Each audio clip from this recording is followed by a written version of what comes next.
My name is Jake. I'm 32, and I've been working night shifts for a road construction crew for the past 5 years. It's not the most glamorous job, but I've always liked the quiet of the nights. The empty streets, the glow of streetlights, and the hum of machinery make it oddly peaceful.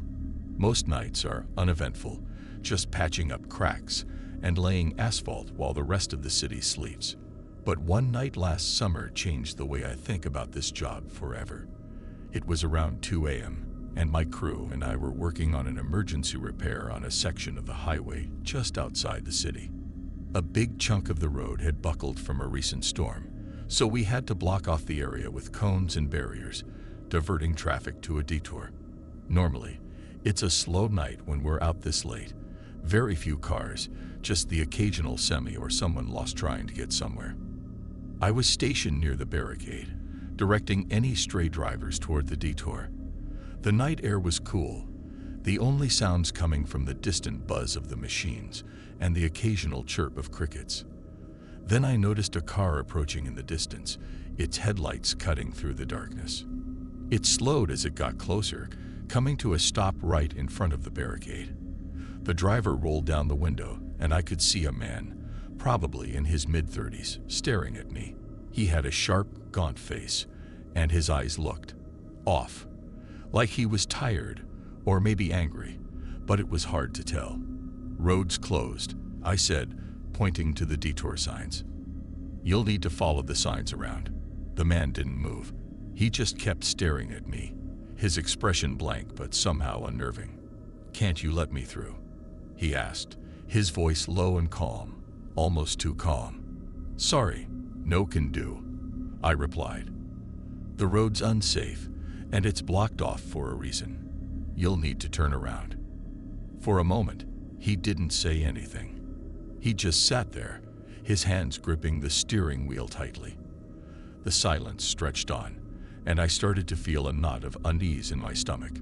"Turn around," I said again, more firmly this time. Finally, he gave me this cold glare, like he was sizing me up, and then, without a word, he gunned the engine. But instead of turning toward the detour, he sped straight into the blocked-off area. "Hey, stop," I shouted, running after the car. The man plowed through the cones like they weren't even there, heading straight for one of the heavy construction vehicles parked near the damaged section of the road. I could hear the engine roaring as he picked up speed, and then, BM. The crash was deafening, the sound of metal crumpling against metal echoing in the still night air.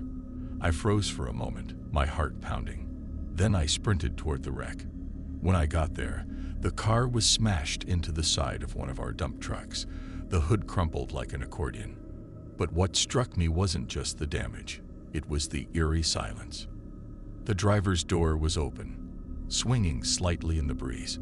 I shone my flashlight inside, expecting to see the man slumped over, or at least injured, but there was no one there. Instead, there was a blood-soaked jacket lying in the driver's seat. No sign of the driver himself, just the jacket, the blood, and the faint smell of something metallic and bitter. I felt a chill run down my spine. Where had he gone?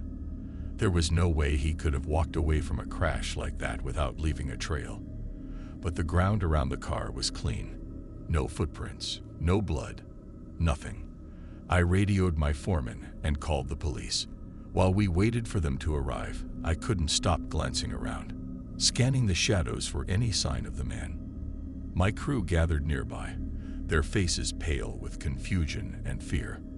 When the police arrived, they searched the area thoroughly. They found nothing, no sign of the man, no footprints leading away from the car, no clues about what had just happened. The next day, I learned from the officers that the car had been flagged earlier that evening in connection to a violent crime in the city. The man driving it was wanted for questioning, and they suspected he'd been on the run when he ended up on our stretch of highway.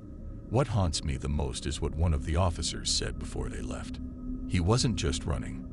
The officer said, "With the way he sped into your work zone, it looks like he was aiming to take someone out. Maybe you or your crew." The thought that I had been so close to someone that dangerous, that he might have been planning something even worse, keeps me up at night. Now, every time I work a night shift, I can't help but glance over my shoulder, wondering if someone like him might show up again. That quiet highway, the glow of the streetlights, the hum of the machines, it doesn't feel so peaceful anymore.